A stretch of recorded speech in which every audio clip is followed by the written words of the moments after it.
Okay, so let's talk a little bit about what the melodic minor can do for us, since that's the subject of our class today. So everybody clear on the basic sound of the scale? What I'd suggest to you guys in general about scales, but certainly with regards to this one, is you want to have the entire neck mapped out when you're dealing with any given sound. So that means a melodic minor scale should be occurring, I'm taking these in the key of C. So every position should have that sound, which is just basically 1, 2, flat 3, 4, 5, 6, 7, just to make the scale as a third flatted. So every position.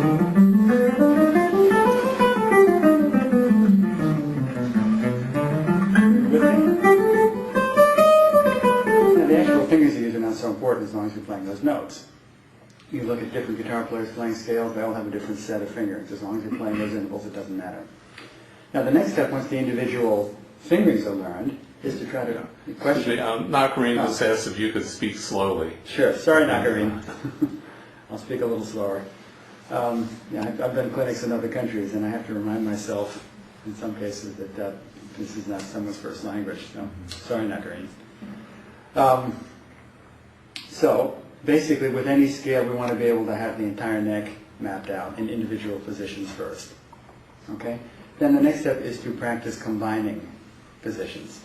So, for example, if I know that there's a melodic minor scale here, and I know that there's a melodic minor scale here, what I would do at some point is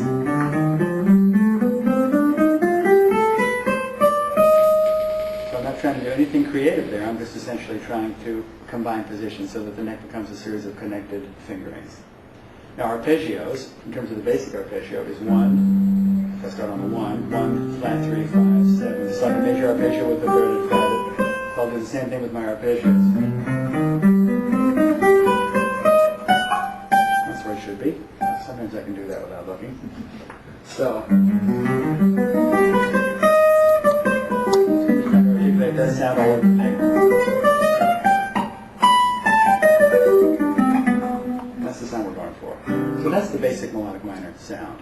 Now we can do other things with arpeggios too, in terms of adding some additional notes beyond 1, flat 3, 5, 7. That's a pretty good place to start. That's the basic sound of the chord. And your basic melodic minor chord, by the way, is simply going to be a minor 7 chord. Does that look like a familiar chord to everybody? C minor 7? 1, 5, flat 7, 3. I'm going to replace the minor 7 with a major 7, just like the scale. So now I have, so that's C minor, major 7. So every kind of C minor chord that you would play becomes, we're simply finding in the key of C, we're taking that B flat and making it B natural. So this could be, see what I'm doing in each case? I'm just locating the B flat in this key and making it a B. Okay, so that's the basic sound that we're going to work with today.